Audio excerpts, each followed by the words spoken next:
ನಮಸ್ತೆ ಸಿಂಹರಾಶಿಯವರ ಈ ತಿಂಗಳು ಹೇಗಿದೆ ನೋಡೋಣ. ಹೊಸ ವರ್ಷದ ಹಾರ್ದಿಕ ಶುಭಾಶಯಗಳು ಎಲ್ಲರಿಗೂ.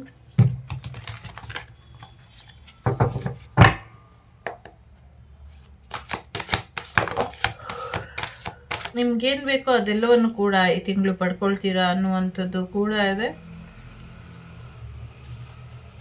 ಓಕೆ, ಮರಿಯಮ್ಮನ ಆಶೀರ್ವಾದನ ಪಡ್ಕೊಳ್ತೀರಾ. ಒಂದಷ್ಟು ಏನೋ ಮರಿ ಹೊಡೆಯುವಂಥ ವಿಚಾರ ಎಲ್ಲೋ ಅರ್ಕೆ ಮಾಡ್ಕೊಂಡಿದ್ರಿ. ಏನು ಹೇಳ್ತಾರೆ ಅದಕ್ಕೆ, ಮರಿ ಹೊಡಿತೀವಿ ಅಂತಾರಲ್ಲ, ಏನೋ ಒಂದು ದೇವಿಗೆ ಹರಕೆ ಮಾಡಿಕೊಂಡು ತೀರಿಸಿಲ್ಲ ಅಂತ ಅನಿಸುತ್ತೆ. ಸೊ ಅದನ್ನು ಮಾಡಿ ಅನ್ನುವಂಥದ್ದು ಇದೆ. ಪ್ರಾಣಿ ಬಲಿ ಬಗ್ಗೆ ನಾನು ಯಾವುದೇ ಕಮೆಂಟ್ ಹಾಕೋದಿಲ್ಲ. ಸೊ ಪ್ರಾಣಿ ಹಿಂಸೆ ಮಾಡಬಾರ್ದು. ನಿಮ್ಗೆ ಇಷ್ಟ ಇದ್ದರೆ ಅದನ್ನು ಮಾಡಿ. ಆಮೇಲೆ ಅದೊಂದು ಪ್ರಾಬ್ಲಮ್ ಸೋಷಿಯಲ್ ಮೀಡಿಯಲ್ಲಿ ಆಗಿಬಿಡುತ್ತೆ. ಸೊ ಸೋಷಿಯಲ್ ಮೀಡಿಯಲ್ಲಿ ಹೇಳೋದಾಗಿಲ್ಲ. ನಿಮಗೆ ಏನಾದರೂ ಹರಕೆ ಇದ್ದರೆ ದೇವಿಗೆ ಈ ಥರದೊಂದು ಕೋಳಿ ಕೊಯ್ದು ಪೂಜೆ ಮಾಡಿಸ್ಕೊಂಡು ಹೋಗ್ತೀವಿ, ಅಥವಾ ಏನಾದರೂ ಮರಿ ಹೊಡಿತೀವಿ ಈ ಥರ ಏನಾದರೂ ಅಂದ್ಕೊಂಡೆ ಅದು ಮಾಡಿಲ್ಲ ಅಂದರೆ ಅದನ್ನು ಮಾಡ್ಕೊಂಬನ್ನಿ. ತುಂಬ ಮಾಡಿಲ್ಲ ಅದು ಯಾಕೆ ಅನ್ನುವಂಥ ಪ್ರಶ್ನೆ ಇದೆ ಇಲ್ಲಿ. ಅದನ್ನು ಮಾಡಿ, ಇದರಿಂದ ಒಳ್ಳೆಯದಾಗುತ್ತೆ ಅನ್ನುವಂಥದ್ದು ಕೂಡ ಇದೆ. ಹಣಕಾಸಿನ ವಿಚಾರಕ್ಕೆ ಸಾಕಷ್ಟು ಅವಕಾಶಗಳು ಬರುವಂಥ ಸಾಧ್ಯತೆ ಇದೆ. ಆರೋಗ್ಯ ರಿಕವರಿ ಆಗುತ್ತೆ. ನಿಮ್ಮ ಹೆಸರಲ್ಲಿ ಒಂದು ಹೋಮ ಮಾಡ್ಕೊಳ್ತೀರಾ, ಇದರಿಂದ ಇನ್ನೂ ಹೆಚ್ಚಿನ ಯಶಸ್ಸನ್ನು ನೋಡ್ತೀರಾ ಅನ್ನುವಂಥದ್ದು ಕೂಡ ಇದೆ. ನೀವೇನು ಅಂದ್ಕೊಂಡ್ರು ಕೂಡ ಎಸ್. ಸನ್ ಕಾರ್ಡ್ ಬಂದಿದೆ. ರಾಜಕೀಯವಾಗಿ ಕೂಡ ಯಶಸ್ಸನ್ನು ನೋಡ್ತೀರಾ ಅನ್ನುವಂಥದ್ದು ಇದೆ. ಒಂದು ರೀತಿ ಯಶಸ್ಸಿನ ವ್ಯಕ್ತಿಯಾಗಿ ಬದಲಾಗ್ತೀರಾ ಅನ್ನುವಂಥದ್ದು ಕೂಡ ಇದೆ.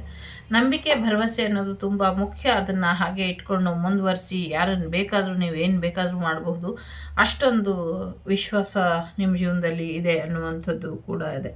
ಒಂದಷ್ಟು ಹಿಡನ್ ಸೀಕ್ರೆಟ್ ನಿಮ್ಮ ಮುಂದೆ ಬರುವಂಥ ಸಾಧ್ಯತೆ ಇದೆ. ಫೈನಾನ್ಷಿಯಲಿ ತುಂಬ ಸಕ್ಸಸ್ಸನ್ನು ನೋಡ್ತೀರಾ. ತುಂಬ ದುಡ್ಡು ಬರುವಂಥ ಸಾಧ್ಯತೆಗಳು ಕೂಡ ಇದೆ. ಒಂದಷ್ಟು ಜನರಿಗೆ ಕಲ್ಯಾಣ ಭಾಗ್ಯ ಬರುವಂಥ ಸಾಧ್ಯತೆ ಇದೆ.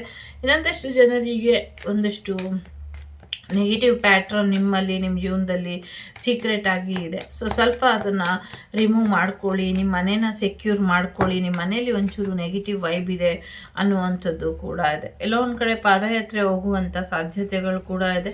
ಗಣೇಶನ ಆಶೀರ್ವಾದದಿಂದ ನಿಮ್ಮೆಲ್ಲ ಸಮಸ್ಯೆಗಳು ಬಗೆಹರಿಯುತ್ತೆ ಅನ್ನುವಂಥದ್ದು ಕೂಡ ಇದೆ. ಜೊತೆಗೆ ಸೂರ್ಯನಾರಾಯಣ ನಿಮ್ಮ ಜೀವನದಲ್ಲಿ ಆರೋಗ್ಯದ ಜೊತೆಗೆ ರಾಜಕೀಯ ಯಶಸ್ಸನ್ನು ಕೂಡ ತಂದುಕೊಡ್ತಾರೆ ಅನ್ನುವಂಥದ್ದು ಕೂಡ ಇದೆ.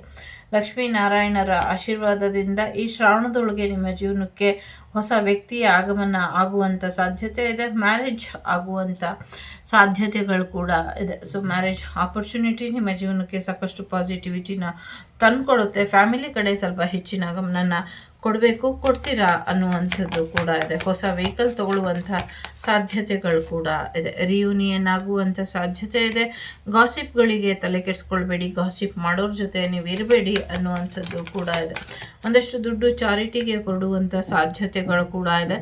ಯಾರಿಗೋ ಸಾಲ ಕೊಡೋಕ್ಕೆ ಹೋಗಬೇಡಿ. ಸೊ ಒಂಚೂರು ಯೋಚನೆ ಮಾಡಿ ಯಾರಿಗಾದರೂ ಹಣ ಸಹಾಯ ಮಾಡೋಕ್ಕಿಂತ ಮುಂಚೆ ಅನ್ನುವಂಥದ್ದು ಕೂಡ ಇದೆ. ಸೊ ಯಾರೋ ನಿಮ್ಮ ಜೀವನಕ್ಕೆ ಆದಷ್ಟು ಬೇಗ ಬರುವಂಥ ಸಾಧ್ಯತೆ ಇದೆ. ಒಂದು ಪ್ರೀತಿ ಪಾತ್ರ ವ್ಯಕ್ತಿ ನಿಮ್ಮ ಜೀವನಕ್ಕೆ ಬರುವಂಥ ಸಾಧ್ಯತೆಗಳು ಕೂಡ ಇದೆ. ಸಾಕಷ್ಟು ಸೀಕ್ರೆಟ್ಸ್ ಇದೆ. ಆ ಸೀಕ್ರೆಟ್ಸ್ ಎಲ್ಲ ರಿವೀಲ್ ಆಗುವಂಥ ಸಾಧ್ಯತೆಗಳು ಕೂಡ ಇದೆ. ಥರ್ಡ್ ಪಾರ್ಟಿ ಸಿಚುವೇಶನ್ ತುಂಬ ಸ್ಟ್ರಾಂಗ್ ಆಗಿ ಇದೆ. ಸೊ ಥರ್ಡ್ ಪಾರ್ಟಿ ಸಿಚುವೇಶನಿಂದ ಹೊರಗೆ ಬನ್ನಿ ಅನ್ನುವಂಥದ್ದು ಇದೆ. ಆಸ್ತಿ ವಿಚಾರದಲ್ಲಿ ಒಂದಷ್ಟು ತಗಾದೆಗೆ ಫ್ಯಾಮಿಲಿ ಮೆಂಬರ್ ಕಾರಣ ಆಗಿದ್ದಾರೆ. ಅದನ್ನು ಸರಿಪಡಿಸ್ಕೊಳ್ಳಿ ಅನ್ನುವಂಥದ್ದು ಕೂಡ ಇದೆ. ಒಂದು ರಿಲೇಷನ್ಶಿಪ್ ಎಂಡ್ ಆಗುವಂಥ ಸಾಧ್ಯತೆಗಳು ಕೂಡ ಇದೆ. ಆ ರಿಲೇಷನ್ಶಿಪ್ ಎಂಡ್ ಆಗಿ ನಿಮ್ಮ ಜೀವನಕ್ಕೆ ಒಂದು ಪಾಸಿಟಿವಿಟಿ ಬರುವಂಥ ಸಾಧ್ಯತೆಗಳು ಕೂಡ ಇದೆ. ಎಲ್ಲೋ ಒಂದು ಕಡೆ ತಾಯಿಯ ಆಶೀರ್ವಾದ ನಿಮ್ಮ ಮೇಲೆ ಇರೋದ್ರಿಂದ, ನಿಮ್ಮ ತಾಯಿಯ ಆಶೀರ್ವಾದದಿಂದ ನಿಮ್ಮ ಜೀವನ ಇನ್ನೂ ಹೆಚ್ಚು ಬೆಟರ್ ಆಗುತ್ತೆ ಅನ್ನುವಂಥದ್ದು ಕೂಡ ಇದೆ. ಹೊಸ ಪ್ರೀತಿ ಬರುವಂಥದ್ದು, ಆರೋಗ್ಯದಲ್ಲಿ ಚೇತರಿಕೆ ಬರುವಂಥದ್ದು, ಅದ್ರ ಜೊತೆಗೆ ಹೆಚ್ಚಿನ ಅನುಕೂಲ ಆಗುವಂಥ ಸಾಧ್ಯತೆಗಳು ಕೂಡ ಇದೆ. ಪ್ರೆಗ್ನೆನ್ಸಿ ಕೂಡ ಬರುವಂಥ ಸಾಧ್ಯತೆ ಇದೆ. ಸೊ ರಿಯಲ್ ಎಸ್ಟೇಟಲ್ಲೂ ಕೂಡ ತುಂಬ ಒಳ್ಳೆಯದಾಗತ್ತೆ ಅನ್ನುವಂಥದ್ದು ಕೂಡ ಇದೆ ಇಲ್ಲಿ. ಸೊ ನಿಮ್ಮದೇ ಆದ ಹೊಸದೇನೋ ಬ್ರ್ಯಾಂಡ್ ಶುರು ಮಾಡ್ತೀರಾ ಅನ್ನುವಂಥದ್ದು ಕೂಡ ಇದೆ. ಇದರಿಂದ ಕೂಡ ಒಳ್ಳೆಯದಾಗುತ್ತೆ. ಬಹಳಷ್ಟು ಜನರಿಗೆ ವೆಯ್ಟ್ ಲಾಸ್ ಆಗುವಂಥ ಸಾಧ್ಯತೆಗಳು ಕೂಡ ಇದೆ. ಒಂದಷ್ಟು ಬಾಡಿ ಮೇಲೆ ಇರುವಂಥ ನೆಗೆಟಿವಿಟಿನ ದೂರ ಮಾಡಿಕೊಂಡ್ರೆ ಇನ್ನೂ ಬೆಟರ್ ಆಗುತ್ತೆ ಅನ್ನುವಂಥದ್ದು ಇದೆ. ಫೈನಾನ್ಷಿಯಲಿ ತುಂಬ ಸಕ್ಸಸ್ ನೋಡ್ತೀರಾ. ತುಂಬ ಚೆನ್ನಾಗಿ ಹೋಗುತ್ತೆ ಈ ತಿಂಗಳು, ಈ ವರ್ಷ, ಈ ಪೂರ್ತಿ ಇಯರೇ ನಿಮಗೆ ಬೆಟರ್ ಆಗಿದೆ ಅಂತ ಅನಿಸುತ್ತೆ. ಸೊ ಒಳ್ಳೆಯದಾಗಲಿ, ಇನ್ನಷ್ಟು ಯಶಸ್ಸು ನಿಮ್ಮ ಜೀವನಕ್ಕೆ ಸಿಗಲಿ ಅಂತ ಹಾರೈಸ್ತೀನಿ. ಲೋಕ ಸಮಸ್ತ ಸುಖಿನೋ ಭವಂತು, ಸಮಸ್ತ ಸನ್ಮಂಗಳಾನಿ ಭವಂತು, ಧರ್ಮೋ ರಕ್ಷತಿ ರಕ್ಷಿತಃ. ಎಲ್ಲರಿಗೂ ಒಳ್ಳೆಯದಾಗಲಿ. ಟೇಕ್ ಕೇರ್, ಬಾಯ್, ನಮಸ್ತೆ.